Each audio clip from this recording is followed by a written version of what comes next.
Terima kasih pemirsa, senang sekali Anda masih bersama kami di Dialog Wanita. Tentunya tadi sudah banyak dibahas beberapa sebagai prolog ya tadi bersama dengan ketiga narasumber kita ada Pak Irsal Ambia, Pak Tulus dan juga Pak Irfan Wahyudi dan didampingi juga oleh Pak Eris Munandar. Ini sungguh perbincangan yang sangat seru sekali apalagi di masa yang sekarang ini. Langsung saja kita lanjutkan. Monggo Pak Eris Munandar.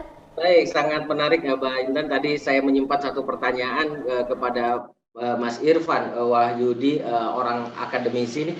Bagaimana Anda melihat bahwa kepentingan publik ini hari ini masih belum dipersiapkan, padahal era televisi digital akan segera hadir, Mas Irfan? Ya, terima kasih Mas Eris. Saya kira memang kita masih sibuk ya, sangat sibuk dengan urusan pandemi, sehingga isu-isu yang menjadi agenda seperti TV digital ini juga akhirnya harus terpaksa minggir dulu. Tapi kalau kita sudah siapkan ya istilahnya dari infrastruktur dan kemudian ada periodisasi yang ditegaskan oleh KPI maupun oleh pemerintah, saya rasa ini perlu sosialisasi terus-menerus ya, sehingga kepentingan publik ini menjadi terwadahi. Kita melihat bahwa misalnya masyarakat perlu mengerti tentang digital, ya siaran digital itu seperti apa, misalnya dengan set-top box ya, pembagian set-top box sampai kemudian ini kan tidak sampai kepada kebutuhan mereka saat ini bahwa mereka ini butuh survive. Sedangkan digitalisasi sudah di depan mata, apalagi 2022 itu harga mati ya, sehingga kebutuhan mereka akan informasi juga menjadi penting untuk diwadahi. Kalau melalui diskusi seperti ini, saya rasa salah satunya untuk memberikan edukasi kepada masyarakat itu harus dilakukan terus-menerus. Ya, baik. Tapi bicara mengenai harapan dari masyarakat, Mas Irfan, mungkin Mas Irfan bisa mengcapture keinginan masyarakat lokal di Jawa Timur tentang kerinduan konten-konten lokal ini sejauh mana, Mas Irfan?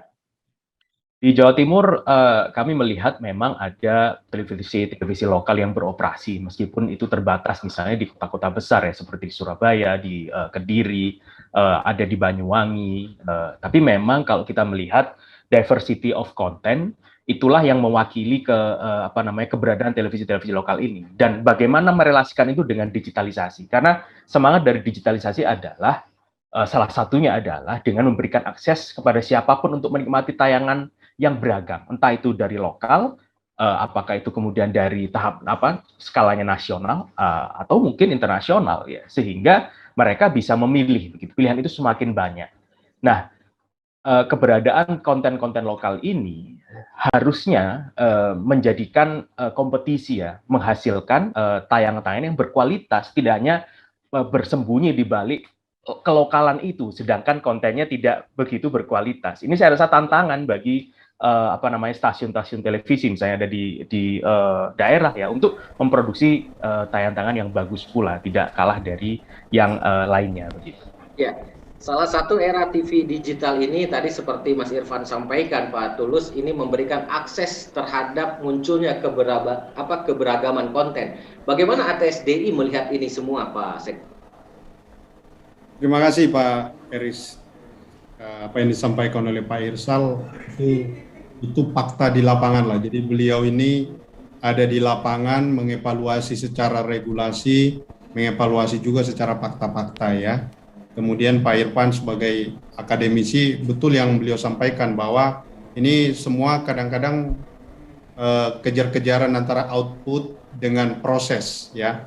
Kalau di ATSDI fakta yang kita saksikan sekarang memang kita menjadi menjadi kerja keras sekali. Kenapa? Karena proses yang sudah terlambat memaksa kita untuk memberi output tanpa melihat bagaimana proses yang benar. Nah, inilah sebenarnya yang bisa menjadi problem ke depan, Pak Eris. Ini problem ke depan, dan ini terjadi di banyak aspek di negara kita. Contoh saja misalnya ya, bagaimana proses yang dialami ketika kita menghadapi pandemik seperti sekarang, kita kalang kabut semua. Ketersediaan oksigen kita kalang kabut, ketersediaan obat kita kalang kabut, ditambah dengan oknum-oknum yang memanfaatkan situasi, menjadikan carut-marut yang ada semakin konflik. Ya. Ya Pak ya, itu analoginya, analogi yang terjadi di industri farmasi kita misalnya. Kita baru sadar bahwa kita membutuhkan pabrik obat-obatan yang lebih besar dengan jumlah penduduk yang begitu besar. Ya. Oleh karena itu, kalau ATSD melihat bahwa ini adalah proses yang harus kita tempatkan pada tempatnya. Kita tidak boleh melulu hanya melihat output yaitu konten, tapi kita memiliki waktu yang sangat bagus sekali sekarang mempersiapkan konten yang benar, yang berkualitas, yang diharapkan nanti konten ini menjadi ukuran yang berbeda di masa digitalisasi dan di masa sebelum digitalisasi, Pak Eris. Jadi proses yang tepat tidak akan pernah mengecewakan output, Pak. Ya. Nah, jadi kita tidak boleh melulu berkaca terhadap output, tapi kita harus betul-betul memeriksa, men-tracing ke belakang, apakah proses untuk melahirkan konten itu sudah benar atau belum. Nah, ini menjadi tanggung jawab kita bersama, tanggung jawab industri penyiaran, tanggung jawab regulator, tanggung jawab asosiasi, dan di dalamnya tentu para praktisi-praktisi industri penyiaran bergerak bersama-sama. Ini harus menjadi sebuah momentum. Tapi sepakat ya Pak Sekjen bahwa keberagaman konten itu sebuah keniscayaan di era TV digital. Yes, kalau itu tidak ada kata duanya, Pak. Itu memang menjadi sebuah harapan kita bersama yang memang merupakan tuntutan dari masyarakat kita, Pak. Tuntutan dari pemirsa. Betul, tuntutan dari pemirsa dan dalam rangka menjaga kepentingan publik, begitu ya Pak Irsal ya, meskipun sangat luar biasa nih tantangannya di amanat undang-undang penyiaran saja dan P3SPS itu mensyaratkan 10% jam siaran itu untuk konten lokal, begitu kan ya. Tapi kita akan perbincangkan di segmen berikutnya Mbak Intan ya, kita akan lanjutkan diskusi betul kita. sekali.